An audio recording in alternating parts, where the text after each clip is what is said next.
Hey everyone, welcome to Butter and Sage. Today we're going to make a baked cheesecake.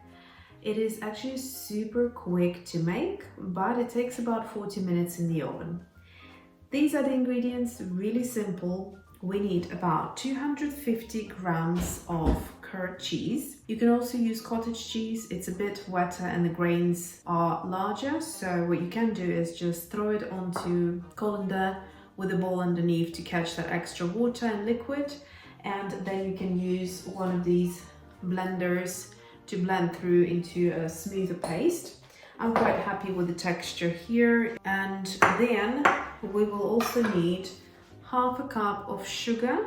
We will need about 25 grams of butter, 20 of which we will use for the recipe, and the other 5 we will use to butter the dish. Then semolina, we'll need about 2 heaped tablespoons of semolina. Same thing, 2 tablespoons will go into the recipe and the rest will go into the buttered dish.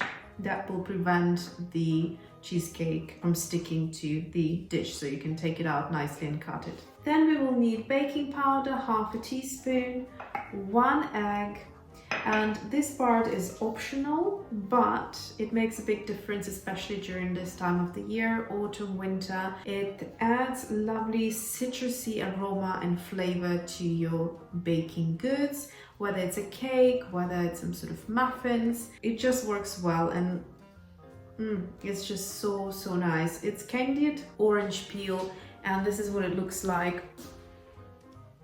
And like I said, you can also buy some ready-made, but I like this one better. It just is a lot more fragrant than the shop bought. Okay, so let's start. So first of all, the cottage cheese will go into a bowl. So here's our cottage cheese. Just break it up a little bit before we add anything else to it. There is no flour in this cheesecake, as you can see.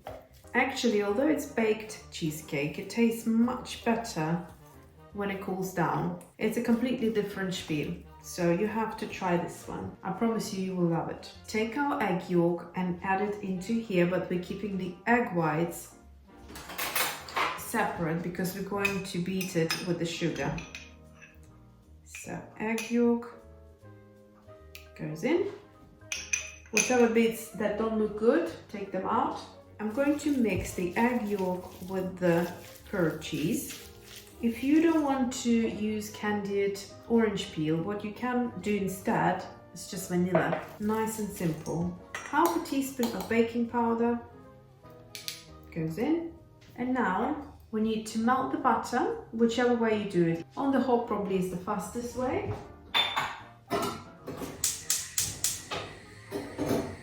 While the butter is melting, I'm going to prepare a little bit of the candied orange peel. This recipe makes a small portion for 6 people. I wish you could smell these beautiful aromas. I'm going to transfer the butter back into the dish, leaving some behind because we will need this butter. So I'm just going to scoop maybe a tablespoon worth of butter. So about this much I'm going to leave to butter the dish with, and about 2 tablespoons will go into this butter.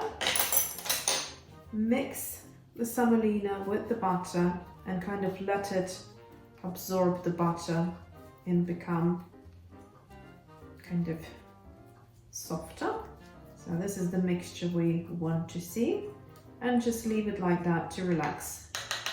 Okay, so now, after making sure our candied orange peel is ready,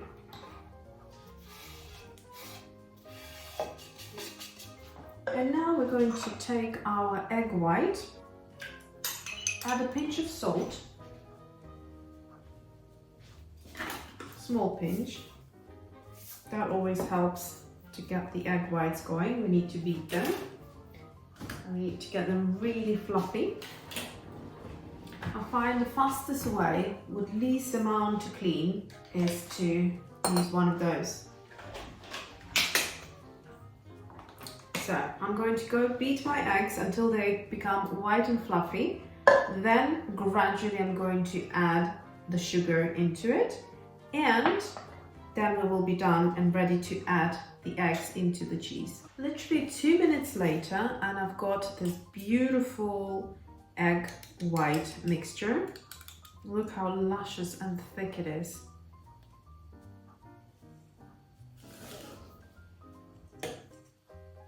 The aroma from the orange peel is already doing its job. Okay, into this as well, we're going to add now the semolina and the butter. Smells lovely and toasty and nutty. And we're going to gently incorporate all of these ingredients. This is looking good. I'm going to leave it like that. And now let's prepare the oven dish. I've got a lovely little Le Creuset oven dish. It's just perfect for this cheesecake. I'm going to arm myself with a silicone brush and get this butter into the oven dish. All we need to do now is ensure that the butter covers all of the walls. If you wanted a bigger portion, then just simply double the amount of all the ingredients. So I've got a bit extra butter here, so I'm going to bring that back into the dish here. And now remember this remaining semolina, we're just going to sprinkle it and do it over your wall actually. Make sure it covers all of the walls of your dish. Just like that. And finally the cheesecake. I'm going to give it a little mix just before it goes in, only because I had that bit of butter added to it.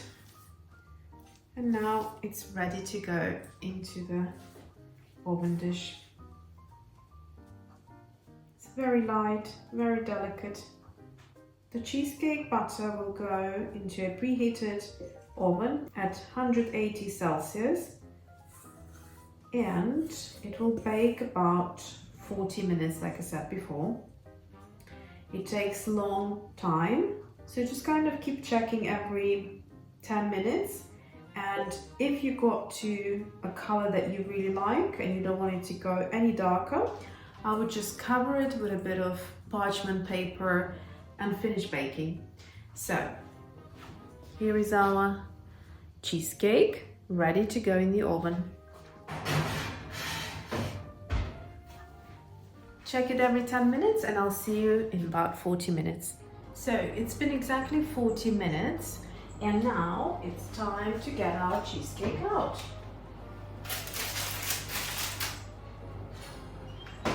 I covered my cheesecake after 30 minutes, so this is the color we're looking at. At 35 minutes, I tried its softness and it was kind of ready, but it still was a little bit too moist. So you want to evaporate that kind of moisture and it almost starts to come off from the sides. Then you know it's ready. The aroma again is just amazing, really citrusy, lovely baked cheesecake. And this is what it looks like. If you wanted to make this cheesecake around Christmas or when you have a lot of people coming, then use this recipe as a quarter recipe. So instead of 1 egg, you use 4 eggs, etc.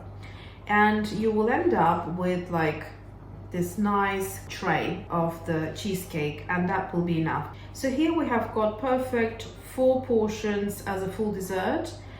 And if you wanted to kind of serve it as one-off dessert, so if you have many desserts and want to serve little portions, then 6 would be okay as well. So you can imagine if you do a big tray, that would be 16 pieces. Or if you do double recipe, it would be 8 pieces. So there you go. I hope you will try this recipe. It's also a staple dessert in my kitchen. And It's a great way to get extra protein in. If your children, for example, don't like much of the cottage cheese just as it comes, then try making desserts with cottage cheese, and it is a healthier version of a cake.